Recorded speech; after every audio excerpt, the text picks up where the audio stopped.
അഖിൽമാരാരെ സംബന്ധിച്ചിടത്തോളം പ്രത്യേകിച്ച് win ചെയ്യാനൊന്നുമില്ല. Akhil Marar block പഞ്ചായത്തിൽ നിന്ന് തോറ്റിട്ടുള്ള ആളാണ്. അപ്പോൾ അതിനപ്പുറത്തേക്ക് ഒരു വലിയ പൊളിറ്റിക്കൽ കരിയറൊക്കെ സ്വപ്നം കാണുന്നുണ്ടാവും. സ്വപ്നം കാണുന്നതിന് ടാക്സ് അടയ്ക്കൊന്നും വേണ്ടല്ലോ. അഖിൽമാരാർ വന്നു കഴിഞ്ഞാൽ വലിയൊരു ഫാക്ടറൊന്നും ആവത്തില്ലായിരുന്നു, വല്ലാതെ വോട്ടൊന്നും പിടിക്കത്തില്ലായിരുന്നു. അവിടെ UDF ജയിക്കാൻ പറ്റുമായിരുന്നു രശ്മി അവിടെ നിന്നിരുന്നെങ്കിൽ. അതേ രശ്മി തന്നെ വീണ്ടും അവിടെ നിന്നിരുന്നെങ്കിൽ ചിലപ്പോൾ KN ബാലഗോപാൽ അട്ടിമറിക്കപ്പെടാനുള്ള സാധ്യതയുണ്ടായിരുന്നു UDF. പ്രത്യേകിച്ചും ഭരണവിരുദ്ധ വികാരമൊക്കെ ഉണ്ടെന്നുള്ള യാഥാർത്ഥ്യം തന്നെയാണ്. ആയിഷ പോറ്റി സ്ഥാനാർത്ഥിയായിട്ട് UDF സ്ഥാനാർത്ഥിയായിട്ട് വരുന്നു എന്നുള്ള അവസ്ഥ വരുമ്പം ആയിഷ പോറ്റി ഒരു ചെറിയ മീനല്ല, അതിനകത്ത് സംശയമൊന്നുമില്ല. രശ്മി അവിടെ നിന്നിരുന്നെങ്കിൽ ഒരു അട്ടിമറി വിജയത്തിലേക്ക് പോകുമായിരുന്നു. ആ പോകാനുള്ള സാധ്യത ഇല്ലാതാക്കുകയും അവർക്ക് കിട്ടാനുള്ള ഒരു സീറ്റ് ഞങ്ങൾക്ക് ഈ സീറ്റ് വേണ്ട, നിങ്ങൾ തന്നെ വെച്ചോ എന്ന് പറഞ്ഞ് തിരിച്ച് വെള്ളിത്താലത്തിൽ LDF സമർപ്പിക്കുന്ന ഒരു കാഴ്ചയാണ് ഇപ്പോൾ കാണാൻ കഴിയും. അല്ല, കോൺഗ്രസ് കരുതുന്ന ഒരു കാര്യം ഉണ്ടാവും, ജയൻ ചേർത്തല വന്നു നിന്ന് കഴിഞ്ഞ് കഴിഞ്ഞാൽ അമ്മയുടെ ആളുകളെല്ലാം നടീനടന്മാരെല്ലാം ഒന്നായിട്ട് വന്ന് ക്യാമ്പയിന് വരും എന്നുള്ളത്. ഇത് കഴിഞ്ഞ തവണ ധർമ്മജനെ പിടിച്ച് ബാലുശ്ശേരിയിൽ നിർത്തിയ അതേ അവസ്ഥയിലേക്ക് എത്തും. രാജൻഭായ് നമസ്കാരം. നമസ്കാരം. രാജൻഭായ് ഇപ്പോൾ ഇല്ലത്തുനിന്ന് പുറപ്പെടുകയും ചെയ്തു, എന്നാൽ അവിടെ എത്തുകയില്ലെന്ന് പറഞ്ഞൊരു പഴമൊഴിയുണ്ട്, എനിക്ക് കൃത്യമായിട്ട് ഓർമ്മ ഉണ്ടെന്നില്ല എന്ന് പറഞ്ഞ കാര്യമാണ്. ഇപ്പോൾ ആയിഷ പോറ്റിയുടെയും അഖിൽമാരാരുടെ ഒരു അവസ്ഥ, ഒരു നടുക്കടലിൽപ്പെട്ടൊരു അവസ്ഥയുണ്ടോ? ഇല്ലത്തുനിന്ന് പുറപ്പെടുകയും ചെയ്തു, അമ്മാത്തേക്ക് എത്തിയതുമില്ല എന്നുള്ളതാണ് ആ പഴഞ്ചൊല്ല്. ആ പഴഞ്ചൊല്ല് അനർത്ഥമാക്കുന്ന രീതിയിലുള്ള ഒരവസ്ഥ ആയിഷ പോറ്റിയുടെയോ അല്ലെങ്കിൽ അഖിൽമാരാരുടെയോ വിഷയമല്ല. അഖിൽമാരാരെ സംബന്ധിച്ചിടത്തോളം പ്രത്യേകിച്ച് വിൻ ചെയ്യാനൊന്നുമില്ല. അഖിൽമാരാർ ബ്ലോക്ക് പഞ്ചായത്തിൽ നിന്ന് തോറ്റിട്ടുള്ള ആളാണ്.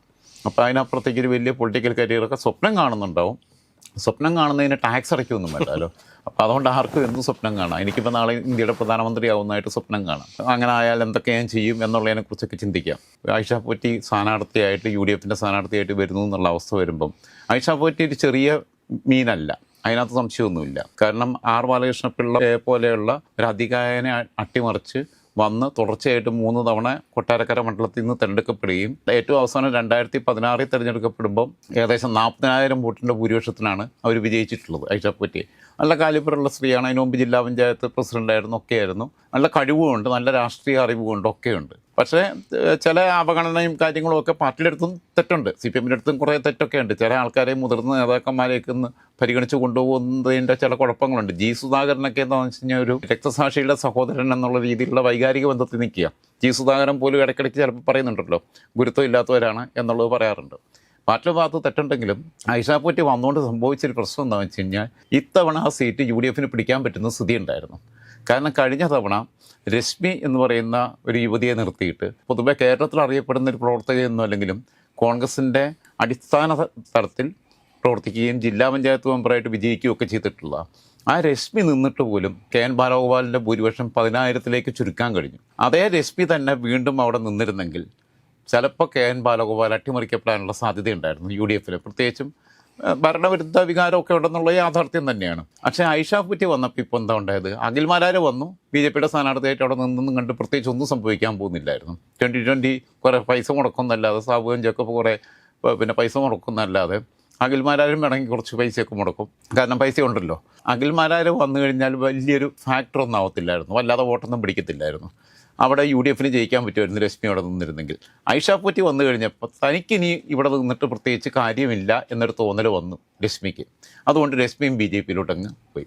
രശ്മി കൂടെ അഖിൽമാരാരുടെ കൂടെ കൂടുമ്പോൾ ഉണ്ടാകുന്ന പ്രശ്നം, രശ്മിക്ക് സ്വന്തമായിട്ടൊരു വോട്ട് ബാങ്ക് ഉണ്ട്. ഈ വോട്ട് അഖിൽമാരാർക്ക് അനുകൂലമായിട്ട് രശ്മി ക്യാമ്പയിൻ്റെ മുമ്പിൽ നിന്ന് നേടിയെടുക്കും. പകരം BJP രശ്മിയുടെ മുമ്പിൽ പല ഓഫറും വെച്ചിട്ടുണ്ടാവും. അല്ല, എനിക്കൊന്നും അഖിൽമാരാരെ കൊല്ലത്തേക്ക് ഇട്ടിട്ട് ഈ രശ്മിയെ കൊട്ടാരക്കരയെ മത്സരിപ്പിക്കാനുള്ള ഒരു തീരുമാനമാണ് ഉള്ളതെന്ന് എനിക്ക് തോന്നുന്നു. രണ്ടാണെങ്കിലും കുഴപ്പമില്ല, രണ്ടാണെങ്കിലും രശ്മി അത്യാവശ്യം വോട്ട് പിടിക്കും. രാജൻഭായ്, അതായത് മറ്റേ ഈ അഖിൽമാരാർക്കെതിരെ ഒരു പരാതി കൂടെ കൊടുത്തിട്ടുണ്ട് BJP കൊട്ടാരക്കര മണ്ഡലം പ്രസിഡന്റ്. ഉണ്ട്. അത് പിന്നെ രാജ്യദ്രോഹ കുറ്റത്തിലാണ്. ഓപ്പറേഷൻ സിന്ദൂറുമായിട്ട് ബന്ധപ്പെട്ട പരാമർശമൊക്കെ നടത്തിയതിനകത്തും ആ വിഷയത്തിൽ നമ്മളിവിടെ സ്റ്റോർ ചെയ്തിട്ടുള്ളതാണ്. അഖിൽമാരാർ വലിയ ബുദ്ധിമാനാന്ന് പറഞ്ഞാലും തന്നെ വിഡ്ഢിത്തരമാണ് കാണിച്ചത്. അതിനെതിരെ BJP പരാതി കൊടുത്തിട്ടുള്ളത്. 2020 സ്ഥാനാർത്ഥി എന്ന് പറയുമ്പോൾ NDAയുടെ സ്ഥാനാർത്ഥിയാണല്ലോ. അവർക്ക് ഒട്ടും യോജിക്കാൻ പറ്റാത്ത നിരന്തരമായി രാജ്യദ്രോഹപരമായ അവരുടെ കാഴ്ചപ്പാടിൽ, നമ്മളതിനോട് യോജിക്കുന്നില്ല, അവരുടെ കാഴ്ചപ്പാടിൽ അത് ലക്ഷദ്വീപിൻ്റെ വിഷയം തൊട്ടുള്ള എല്ലാ കാര്യത്തിനകത്തും അഖിൽമാരാർ സ്റ്റാൻഡ് എടുത്തതാണ്. ഇതൊരൊറ്റ ദിവസം കൊണ്ട് അഖിൽമാരാർ പറഞ്ഞതെല്ലാം വിഴുങ്ങി ഇങ്ങോട്ട് വന്നു. പക്ഷേ ഇത് അക്സെപ്റ്റ് ചെയ്യാൻ പറ്റുന്നൊരു മാനസികാവസ്ഥ BJP പ്രവർത്തകർക്കില്ലെങ്കിൽ തന്നെയും ഇനി കൊട്ടാരക്കരയിൽ അഖിൽമാരാർ നിന്നാലും രശ്മി സഹായിക്കാൻ നോക്കാം. ഇനി രശ്മി തന്നെയുള്ള സ്ഥാനാർത്ഥിയാണെന്നുണ്ടെങ്കിൽ രശ്മി അത്യാവശ്യം വോട്ട് പിടിക്കും. ഈ വോട്ട് പോകുന്നത് UDF പാളയത്തിൽ നിന്നാണ് പോകുന്നത്. ഐഷ പൂറ്റി അവിടെ നിൽക്കുമ്പം ഐഷ പൂറ്റി പണ്ട് CPM-ൻ്റെ ഭാഗമായിട്ട് നിന്നതിനകത്ത് എതിർപ്പുള്ള കോൺഗ്രസ്സുകാരുണ്ട്. ഇവരുടെ ആളുകൾക്ക് മത്സരിക്കാൻ പറ്റുന്നില്ലല്ലോ. രശ്മി പോകാൻ കാരണക്കാരി ഐഷ പൂറ്റിയെ കൊണ്ടുവന്നതാണ് എന്നുള്ള ഒരു പ്രശ്നം പ്രാദേശികമായി കോൺഗ്രസ് പ്രവർത്തകർക്കിടയിൽ പ്രതിഷേധം ഉണ്ടാവും. ഈ പ്രതിഷേധം ഒരുപക്ഷെ ബാലഗോപാലിന് അനുകൂലമായിട്ട് പോയേക്കാം, ഇല്ലെങ്കിൽ BJP പാളയത്തിലേക്ക് പോയേക്കാം. രണ്ടാണെങ്കിലും അതിൻ്റെ ഗുണഭോക്താവായിട്ട് KN ബാലഗോപാൽ മാറും. കേരളത്തിൽ UDF-ന് പിടിക്കാൻ സാധ്യതയുണ്ടായിരുന്ന, കൊല്ലം ജില്ലയിൽ പ്രത്യേകിച്ചും പിടിച്ചെടുക്കാൻ സാധ്യതയുണ്ടായിരുന്ന, കരുനാഗപ്പള്ളിയിലൊന്നും അട്ടിമറിയൊന്നും നടക്കത്തില്ല, കാരണം അവരുടെ കയ്യിൽ തന്നെ നിൽക്കുന്ന സീറ്റാണ്. മഹേഷ് തന്നെ വീണ്ടും ജയിക്കും എന്നുള്ള കാഴ്ചപ്പാടാണ് എനിക്കുള്ളത്. പിന്നെ അവർ പത്തനാപുരത്താണ് നോക്കിക്കൊണ്ടിരിക്കുന്നത്. പത്തനാപുരത്ത് ഏറ്റവും മോശപ്പെട്ട സ്ഥാനാർത്ഥികളിൽ നിന്ന് ആരെ തിരഞ്ഞെടുക്കും എന്ന കൺഫ്യൂഷനിൽ ജനങ്ങൾ മാറുന്ന സ്ഥിതി ഉണ്ടാവും. പക്ഷേ കൊട്ടാരക്കര വളരെ ഈസി ആയിട്ട് അവർക്ക് രശ്മിയെ നിർത്തി പിടിച്ചെടുക്കാൻ പറ്റുമായിരുന്നു. രശ്മിയെക്കുറിച്ച് പല ആക്ഷേപങ്ങളും പലരും ഉയർത്തുന്നുണ്ടാകുമ്പോൾ തന്നെയും രശ്മി അവിടെ നിന്നിരുന്നെങ്കിൽ ഒരു അട്ടിമറി വിജയത്തിലേക്ക് പോകുമായിരുന്നു. ആ പോകാനുള്ള സാധ്യത ഇല്ലാതാക്കുകയും അവർക്ക് കിട്ടാനുള്ള ഒരു സീറ്റ്, ഞങ്ങൾക്ക് ഈ സീറ്റ് വേണ്ട, നിങ്ങൾ തന്നെ വെച്ചോ എന്ന് പറഞ്ഞ് തിരിച്ച് വെള്ളിത്താലത്തിൽ LDF-ന് സമർപ്പിക്കുന്ന ഒരു കാഴ്ചയാണ് ഇപ്പോൾ കാണാൻ കഴിയുന്നത്. അല്ല, ഇതിനകത്ത് വേറെ ഒരു പ്രത്യേകത ഉണ്ട് രാജൻ ഭായി. കാരണം ഇവരിപ്പോൾ കഴിഞ്ഞ ദിവസം A സുരേഷിനെ പാലക്കാട് എടുത്തു, അതോടൊപ്പം തന്നെ ചലച്ചിത്ര അക്കാദമിയുടെ മുൻ ചെയർമാനായിട്ടുള്ള പ്രേംകുമാറിനെ എടുത്തു. പിന്നെ ജയൻ ചേർത്തല, മറ്റേ അമ്മയുടെ വൈസ് പ്രസിഡന്റ് ആയിരുന്നു ജയൻ ചേർത്തല, NCP-യുടെ ഒക്കെ ആളായിരുന്നു അദ്ദേഹം, ഇപ്പോൾ CPI-യിലായിരുന്നു ജയൻ ചേർത്തല. ഇങ്ങനെയൊക്കെയുള്ള കുറേ ആളുകളെ, അതായത് പൊളിറ്റിക്സിൽ നിന്ന് ശരിക്കും റിട്ടയർഡ് ആയിട്ടുള്ള ഇങ്ങനെയുള്ള ആളുകളെ ഈ കോൺഗ്രസിലേക്ക് കൊണ്ടുവരുന്നത് കൊണ്ട് എന്ത് രാഷ്ട്രീയ നേട്ടമാണ് കോൺഗ്രസിന് ഉണ്ടാവുക? അല്ല, കോൺഗ്രസ് കരുതുന്ന ഒരു കാര്യം ഉണ്ടാവും. ജയൻ ചേർത്തല വന്നു നിന്ന് കഴിഞ്ഞാൽ അമ്മയുടെ ആളുകളെല്ലാം, നടീനടന്മാരെല്ലാം ഒന്നായിട്ട് വന്ന് ക്യാമ്പയിന് വരും എന്നുള്ളത്. ഇത് കഴിഞ്ഞ തവണ ധർമ്മജനെ പിടിച്ച് ബാലുശ്ശേരിയിൽ നിർത്തിയ അതേ അവസ്ഥയിലേക്ക് എത്തും. പിന്നെ A സുരേഷ്, ആരാ A സുരേഷ്? A സുരേഷ് എന്ന് പറയുന്നത് പാർട്ടി നിയോഗിച്ച് BS-ൻ്റെ ഒരു സഹായി മാത്രമാണ്. CPM-ൻ്റെ ലോക്കൽ കമ്മിറ്റിക്ക് അപ്പുറത്തേക്ക് പോകാത്ത ഒരാളാണ്. ഇവരെ വിചാരം A സുരേഷ് CPM-ൻ്റെ പൊളിറ്റ് ബ്യൂറോ മെമ്പറാണ്, അല്ലെങ്കിൽ BS-നെ പോലെ താത്വികാചാര്യനാണ്. BS ജീവിച്ചിരുന്നപ്പോൾ ഒരു കാലഘട്ടത്തിലും BS കോൺഗ്രസുമായിട്ട് സന്ധി ചെയ്തിട്ടില്ലല്ലോ. ഇല്ല.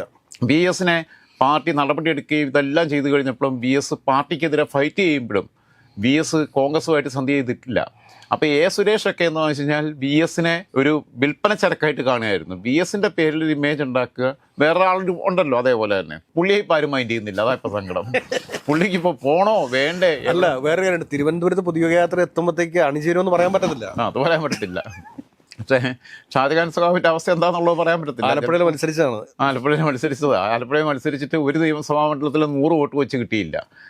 അതാണ് രസം. അപ്പോൾ A സുരേഷ് ഇരുന്നിട്ട് ഞാൻ മത്സരിക്കണോ വേണ്ടയോ എന്നുള്ളതൊക്കെ പാർട്ടി തീരുമാനിക്കും. ഇത്രയും നാൾ വരെ പാർട്ടി തീരുമാനിക്കുന്നതൊന്നും കേൾക്കാതിരുന്ന ആൾ ഇപ്പം ആ പാർട്ടി പോരാ, ഈ പാർട്ടി നല്ലതാണെന്നുള്ളത്.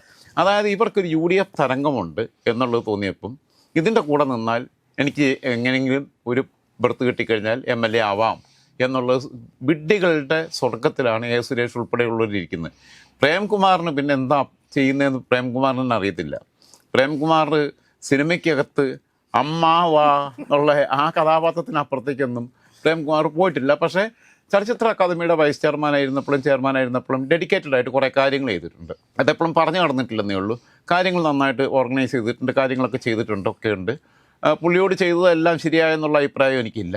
പക്ഷേ ആ ചെയ്ത്തിന് ഞാൻ പിറ്റേന്ന് പണങ്ങി പാർട്ടി മാറുക എന്ന് പറയുന്നതിനകത്ത് അപാകതയുണ്ട്. അപ്പോൾ ഇവരെയൊക്കെ സംബന്ധിച്ചിടത്തോളം ഇവർക്ക് സ്ഥാനങ്ങളാണ്. അപ്പോൾ ഇത്രയും കാലം CPM-ൻ്റെ കൂടെ ഇടതുപക്ഷത്തിൻ്റെ കൂടെ നിന്നത് പുള്ളി തന്നെ പറഞ്ഞിട്ടുണ്ട്. ക്യാമ്പസിൽ പഠിക്കുമ്പോൾ KSU-വിന് വേണ്ടി സ്ഥാനാർത്ഥിയായിട്ടുണ്ട്. പിന്നെ ഇടതുമുന്നണിയുമായിട്ട് സഹകരിച്ച് പോകുന്നത് ഇങ്ങനെ ചലച്ചിത്ര അക്കാദമിയുടെ വൈസ് ചെയർമാനായിട്ടൊക്കെ വരാമെന്ന് എഴുതിയിട്ടാണ്. രഞ്ജിത്തിനെതിരെ വ്യാജ ആരോപണങ്ങൾ വന്ന് രഞ്ജിത്ത് മാറി നിൽക്കേണ്ടി വന്നപ്പം പിന്നെ രഞ്ജിത്തിന് പകരം ഇദ്ദേഹം ചെയർമാൻ സ്ഥാനത്ത് വന്നു. A സുരേഷ് എന്ന് പറഞ്ഞു കഴിഞ്ഞാൽ ഞാൻ പറഞ്ഞല്ലോ, BS-നെ കൈ പിടിച്ചിങ്ങനെ കൊണ്ടു നടക്കാൻ വേണ്ടി പാർട്ടി ചുമതലപ്പെടുത്തിയ ഒരു സഹായി, അത്ര മാത്രമേ ഉള്ളൂ. നമ്മളെ വീട്ടിലെ അപ്പന് സുഖമില്ലാതിരിക്കുമ്പോൾ ഒരു ഹോം നേഴ്സിനെ നിർത്തുന്ന പോലെ BS-നെ കൈ പിടിച്ചുകൊണ്ട് നടക്കുന്നതിനും BS ഉള്ള ഫോട്ടോയ്ക്കകത്തല്ല A സുരേഷ് കാണും. കാരണം A സുരേഷ് മാറി നിൽക്കത്തില്ല, എപ്പോഴും കസേരയുടെ പുറകെ തന്നെ പോയി നിൽക്കും. കാരണം ഇതിനകത്ത് വലിയ താല്പര്യമുണ്ട്. അപ്പോൾ A സുരേഷിൻ്റെ ഒക്കെ കമ്മ്യൂണിസ്റ്റ് ബോധം എന്താണെന്നുള്ളത് വളരെ കൃത്യമായിട്ട് ബോധ്യമായി. സത്യത്തിൽ ഇവരിപ്പോൾ ചെയ്തത് അബദ്ധമാണ്. UDF-നെ സംബന്ധിച്ചിടത്തോളം കൊട്ടാരക്കര സീറ്റ് അവർക്ക് പിടിക്കാൻ പറ്റുന്നതായിരുന്നു. മലമ്പുഴയിൽ പിന്നെ ഇനിയിപ്പോൾ A സുരേഷിനെ അല്ല ആരെ നിർത്തിയിട്ടും കാര്യമൊന്നുമില്ല. അത് CPM-ൻ്റെ കയ്യിൽ തന്നെ ആ സീറ്റ് നിൽക്കത്തുള്ളൂ. UDF 2016 തൊട്ട് 3-ാം സ്ഥാനത്താണ് തുടർച്ചയായിട്ട്. 2016-ലും 2021-ലും 2 പ്രാവശ്യം 3-ാം സ്ഥാനത്താണ് അവിടെ. 2 പ്രാവശ്യവും അവിടെ 2-ാം സ്ഥാനത്തെത്തിയത് BJP-യുടെ കൃഷ്ണകുമാറാണ്. അവിടെ CPM ദുർബലമാകുന്ന ഒരു ഘട്ടത്തിൽ അവിടെ ജയിക്കാൻ പിന്നെ സാധ്യതയുള്ളത് BJPക്കേ ഉള്ളൂ. UDF ഒരു സാധ്യതയില്ലാത്തൊരു മണ്ഡലം. പ്രേംകുമാറിനെ ഇനിയിപ്പോൾ എവിടെ കൊണ്ടിടുക എന്നുള്ളത് എനിക്കറിയത്തില്ല. ഇതിപ്പോൾ അവസാനം എന്താണെന്ന് വെച്ചാൽ UDF കോൺഗ്രസിൽ പ്രവർത്തിക്കുന്ന ആളുകൾക്ക് മത്സരിക്കാൻ സീറ്റില്ലാത്ത സ്ഥിതി വരും. അപ്പോൾ അവർ അസംതൃപ്തരാകും. അവരെല്ലാം കൂടെ BJPയിലോട്ട് പോകും. ഇതിൻ്റെ അൾട്ടിമേറ്റ് ബെനിഫിഷ്യറി എന്ന് പറയുന്നത് BJPക്ക് കേരളം പിടിക്കുക എന്നുള്ള ലക്ഷ്യമൊന്നും ഇപ്പം ഇല്ല. BJPക്ക് സംഘടന വളർത്താൻ കഴിയും. BJPക്ക് അകത്തും ചില പ്രശ്നങ്ങളുണ്ട്, അത് നമുക്ക് വേറെ ചർച്ച ചെയ്യാം. പക്ഷേ എന്തു വന്നാലും കൊട്ടാരക്കര സീറ്റ് അവർക്ക് പിടിക്കാൻ സാധ്യത ഉണ്ടായിരുന്നൊരു സീറ്റാണ്. അത് രശ്മിയെ പിണക്കി പറഞ്ഞയച്ചതിലൂടെ, ഐഷ പോറ്റിയെ സ്വീകരിച്ചതിലൂടെ BJPക്ക് അവിടെ ബേസ് ഉണ്ടാക്കി കൊടുക്കുകയും അത് ഫലത്തിൽ ഇടതുമുന്നണിക്ക് ഗുണം ചെയ്യുകയും ബാലഗോപാൽ ഈസി വാക്ക് ഓവറിലേക്ക് എത്തുകയും ചെയ്യും.